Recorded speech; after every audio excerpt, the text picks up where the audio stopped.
ولا حول ولا قوة إلا بالله العظيم. أعوذ بالله من الشيطان الرجيم. بسم الله الرحمن الرحيم. الحمد لله رب العالمين، والصلاة والسلام على سيد أشرف الأنبياء والمرسلين، وسيدنا ونبينا وشفيعنا مولانا محمد الصديق جد الحسن والحسين والقاسم محمد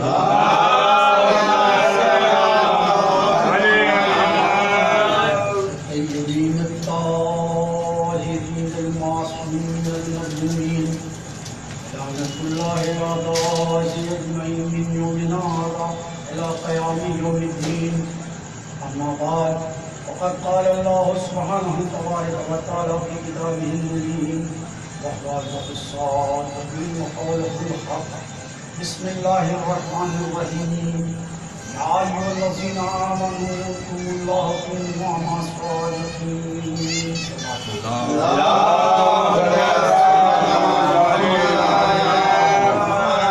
اس کے میں اپنے بیان کا آغاز کروں برداشت سے اعتماد سے ہم 3 مرتبہ اللہ کی تلاوت فرما کر حسین عباس ابن فریاد حسین اور سیف عباس ابن علی عباس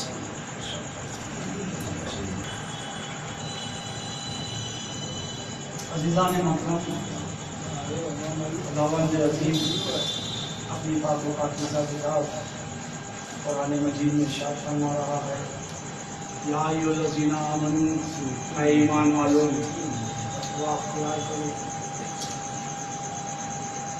اور سچوں کے ساتھ۔ مقصد پروردگار یہ ہے کہ میرا بندہ، میرا خلق کردہ انسان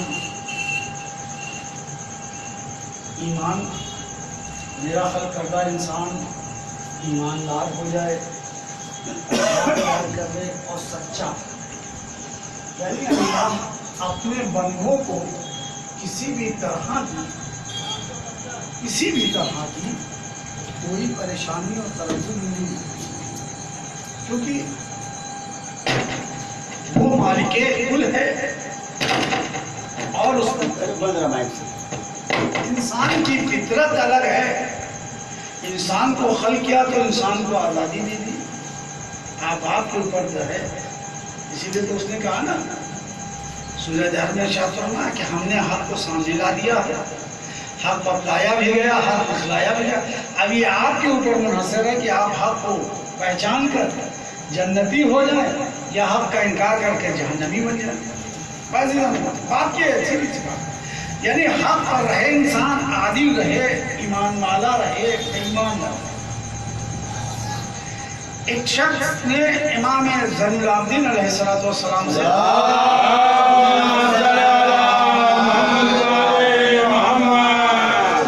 مولا مومن کی پہچان کیا ہے؟ ایسے تو مومن کی کئی صفتیں بیان کی ہے، لیکن ہمارے اولاد کے بیمار کربلا نے مومن کی صفت بتائی، 5 صفتیں بیان کی۔ امام فرماتے ہیں کہ جس شخص کے اندر یہ 5 صفتیں پائی جاتی ہیں اس کا شمار مومن میں سے ہے۔ پہلی صفت، تنہائی میں گناہ سے نہ ہو۔ دوسری صفت، قلت کے باوجود دوسروں کی مدد کرے۔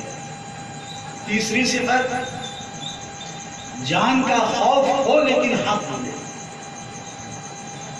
چوتھی صفت اس کی یہ ہے کہ ہمیشہ متقی و پرہیزگار رہے۔ 5ویں صفت یہ ہے کہ ہمیشہ سربسوجود رہے۔ پہلی صفت انسان کی یہ ہے کہ وہ اس کے ساتھ تنہائی میں اس سے کوئی گناہ سازر نہ ہو۔ عموماً دیکھا گیا ہے پچھلے دوروں میں بھی، گزشتہ زمانوں میں بھی، لوگ جب تنہائی ہوتے ہیں تو تصورات اور خیالات میں بہاؤ میں بہہ جاتے ہیں اور کچھ ایسے نازیبا گناہ کر دیتے ہیں۔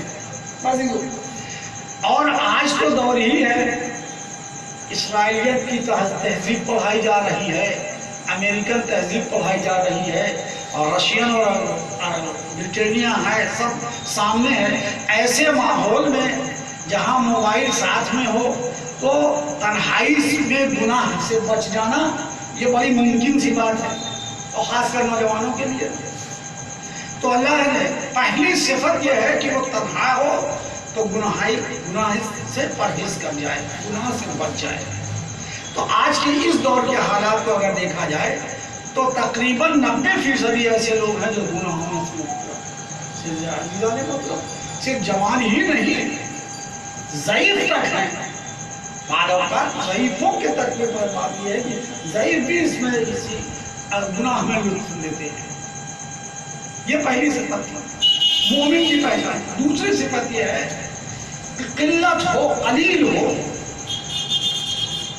لیکن اگر کوئی حاجت مند آ جائے، کوئی سوالی آ جائے تو اس کی حاجت کو پورا کرنا۔ یہ کھلاوا واقعہ ہے جس میں قرآن بھی اعلان فرما رہا ہے، قرآن میں بھی اس کا ذکر ہے، اور متعدد حدیثیں ہیں کہ جب 3 دن کا روزہ تھا اور آنے والے نے آ کر سوال کیا، اور اس وقت سخت ضرورت تھی خود کو کہ روٹیاں اہل بیت کھائیں، پنجتن کھائیں، لیکن نہ کہ وہ روٹیوں کو دے دیا گیا۔ یہ بہترین مثال ہے، اس کے علاوہ کوئی دوسری ایسی مثال نہیں ہے۔ تیسری یہ ہے کہ جب بھی وہ بولے تو حق بات بولے، چاہے جان کا خطرہ کوئی کیوں نہ۔ امام جعفر صادق علیہ السلام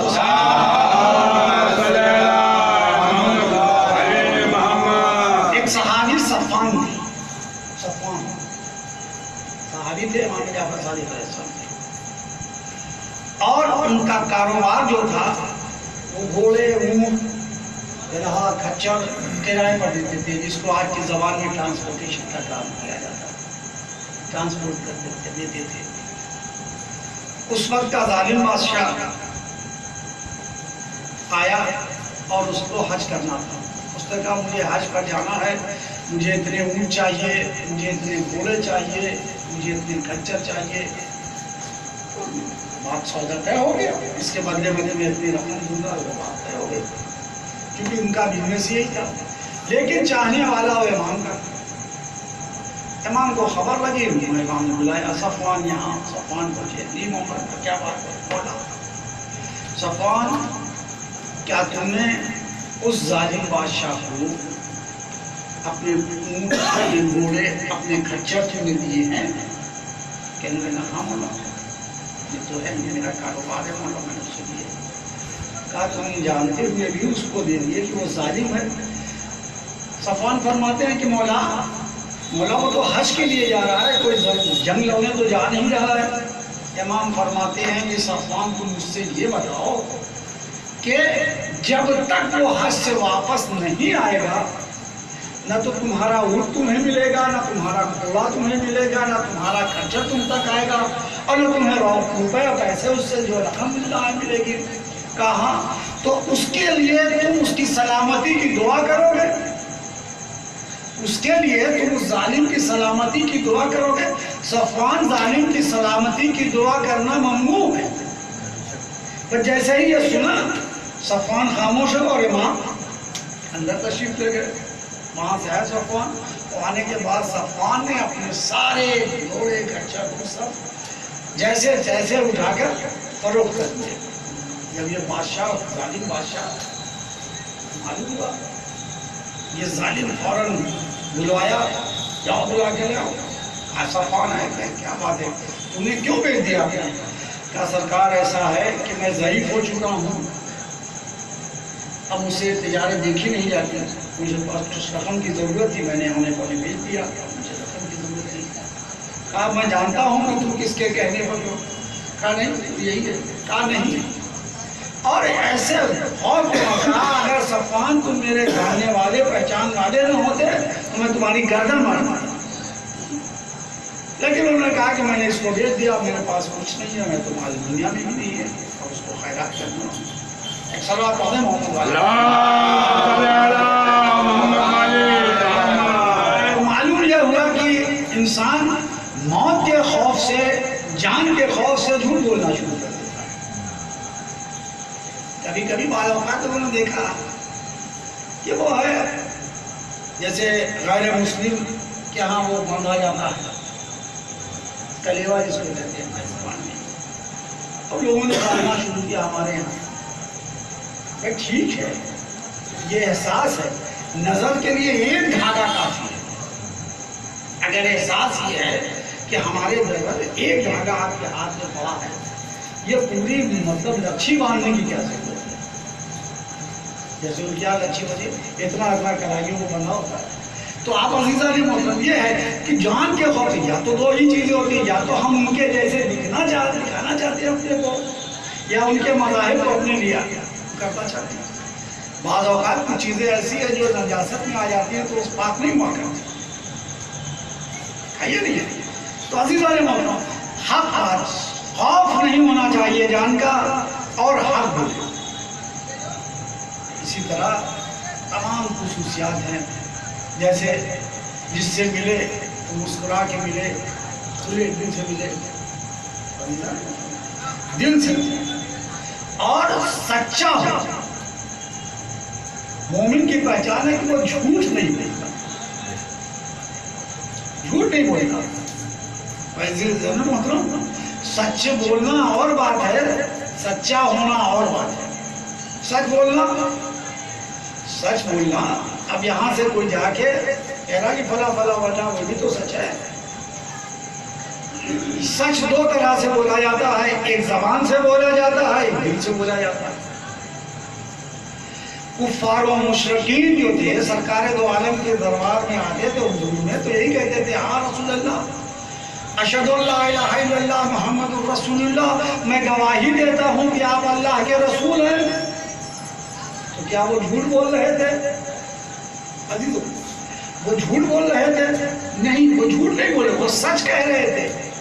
لیکن اللہ کیا کہہ رہا ہے میرے حبیب, یہ تو جھوٹے ہیں. یہ جھوٹ وہ میں جانتا ہوں کہ یہ کیا کہنا چاہتے ہیں. معاذ اللہ جو ہے غلط فہمی سے کام لے رہا ہے. استغفر اللہ. نہیں عزیزو, کہا بات پر تفصیل ہے کہ میرے حبیب یہ ذکر, یہ سچائی جو ہے ان کی صرف زبان تک ہی ہے, ان کے دل میں بھی سچائی اتری ہی نہیں ہے. معلوم یہ ہوا کہ اگر سچ بولا جائے تو وہ سچ دل سے بھی ہو اور زبان سے بھی ادا ہو. سلوات پڑھ دے پاؤ.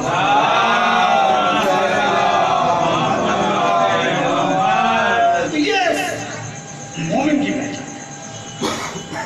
امام فرماتے ہیں کہ ہمارے چاہنے والوں کی پہچان یہی ہے. جھوٹ پر تو نہ جانے کتنی حدیثیں آپ کو ملیں گی. سرکار دو عالم کی حدیثیں, امام صادق کی حدیثیں. جھوٹا, ہمارا چاہنے والا جھوٹا نہیں ہو سکتا. میں بار بار ایک جگہ پڑھا ہے کہ امام فرماتے ہیں کہ میرا چاہنے والا اگر اپنے نفس پر قابو نہ پا سکے, نفس پر قابو نہیں کر سکتا, زنا تو کر سکتا ہے لیکن جھوٹ نہیں کر سکتا.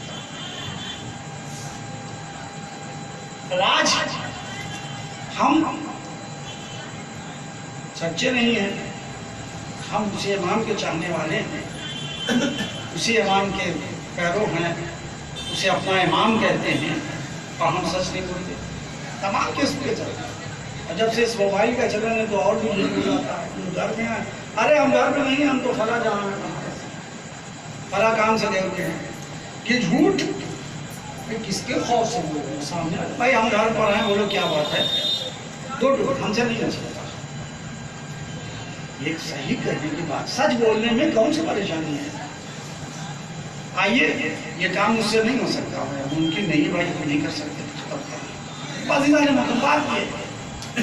آج جو ہے شنبہ ہے, شب جمعہ, بہت عظیم رات ہوا کرتی ہے ہر مہینے کی, ہر جمعے کی. اس رات کو بالخصوص مخصوص کیا ہے اہل بیت علیہ السلام نے دعا اور مناجات کے لیے. دعا مناجات کا کوئی وقت نہیں ہوتا. جب انسان کا دل تڑپ جائے رب کی طرف تب دعا کر لے. دعا کے لیے اسی لیے کہا دعا الدعاء اصلاح المومنین, مومنین کی دعا, مومن کا اصلاح جو ہے دعا ہے. لیکن عزیزان محترم اسی میں ایک صفت اور بھی ہے، وہ ہے صبر کی صفت۔ مومن کی ایک صفت صبر کی ہے، 5 صفت تھی، اور 5ویں صفت صبر کی ہے۔ اب صبر کرنا، صبر ہر آدمی کہتا ہے ارے میں نے فلاں کو پیسہ دیا تھا اس نے نہیں دیا، میں نے صبر کر لیا۔ یہ کوئی بات تو صبر کی ہے نہیں۔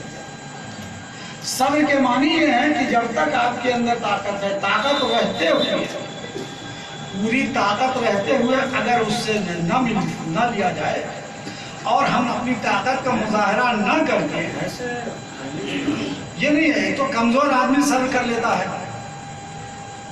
کسی رکشے والے سے آپ اتر کے آئیے، پیسہ نہ دیجیے، بیچارہ کیا کرے، صبر کرے۔ آپ سے کسی نے کچھ لیا، آپ نے نہیں واپس کیا، 2-4 بھائی کیا گیا، صبر۔ صبر کی مراد یہ ہے کہ پوری توانائی کے ساتھ ہوتے ہوئے بھی اپنے سامنے والوں کو معاف کر دینا، اسی کا نام ہے صبر۔ ایک صلوات پڑھے اس کی مثال آپ کو کربلا میں ملے گی۔ امام حسین علیہ السلام اگر جنگ پر آ جاتے تو 4 شخصیتیں امام کے پاس ایسی تھی جو کائنات میں ان کا مقابلہ کوئی نہیں کرتا۔ پہلی شخصیت جناب عبداللہ، دوسری مسلم بن عقیل، تیسری شخصیت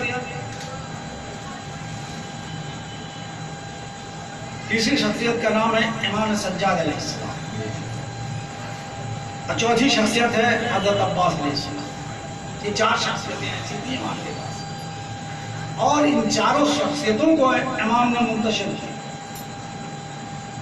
جناب عبداللہ آپ کو مدینے میں چھوڑا، کہا تم میری جگہ پر ہو۔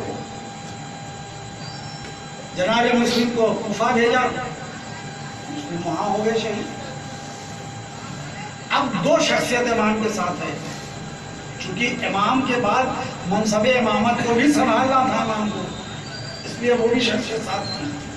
اور وہ راوی بیان کرتا ہے، میں نے دیکھا کہ 9 محرم کی شام تھی، ابھی سورج غروب نہیں ہوا تھا، کہ امام حسین علیہ السلام خیمے کے باہر اپنے اصحاب کے ساتھ کھڑے ہوئے، اور ایک بیک نظر امام کی اٹھی، انہوں نے دیکھا، کیا دیکھا ہے، کوئی سوار جو ہے گھوڑا دڑواتے ہوئے چلا آتا۔ اور جب چلے آئے تو آنے کے بعد کیا دیکھا کہ امام سجاد علیہ السلام گھوڑے سے اترے۔ امام نے پوچھا کہاں گئے تھے، مجھے لاٹ کرنا دے۔ تمام فرماتے ہیں سید سجاد کے بابا میں یہ دیکھنے گیا تھا کہ کتنی فوجیں ہیں یزید کے پاس، کیا یہی فوجیں؟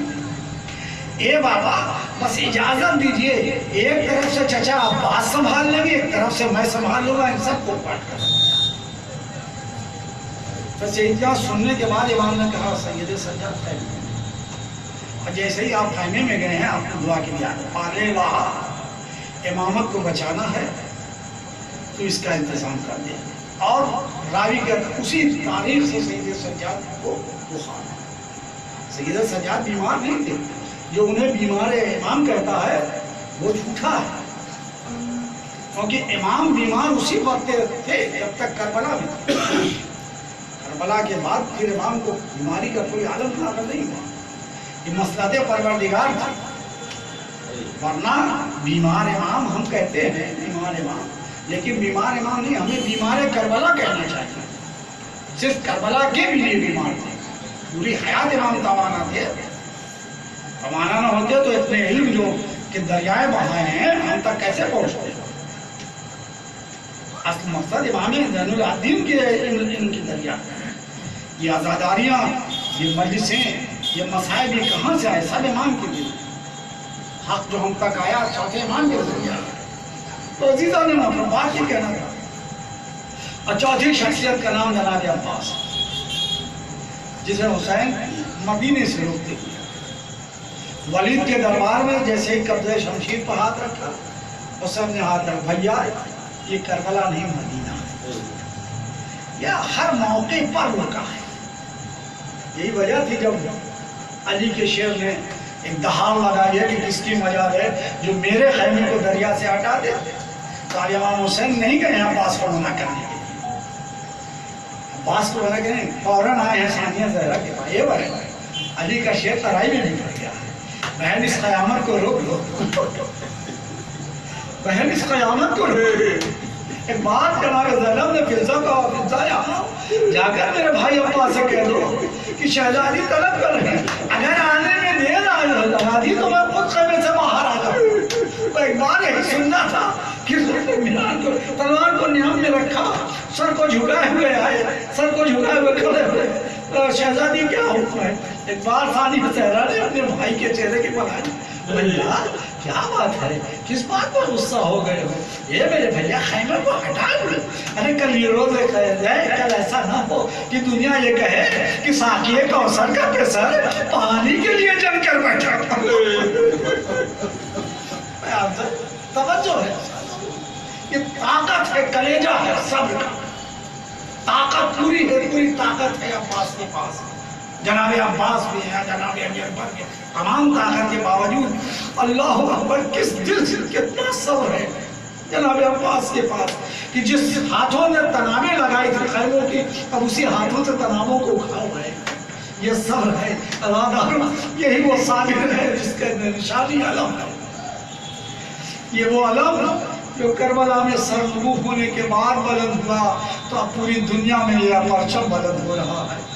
ہم اسے علم کہتے ہیں, ہم اسے زیارت کرتے ہیں, ہم چومتے ہیں, لائق تعظیم کرتے ہیں, کیونکہ یہ علم اس غازی کے ہاتھ میں رہا کہ ہاتھ تو کٹ گئے لیکن علم ہاتھ سے جدا نہیں ہو سکتا.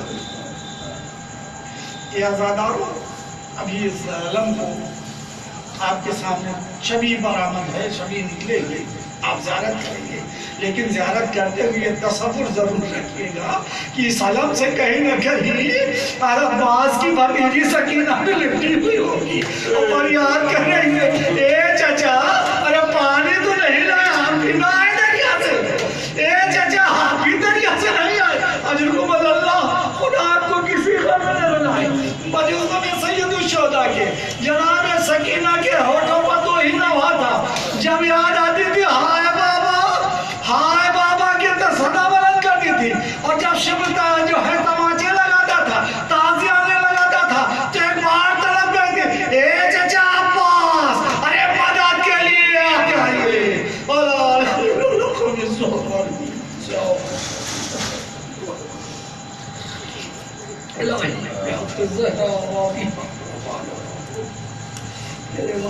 ہماری اس خلیل عبادت کو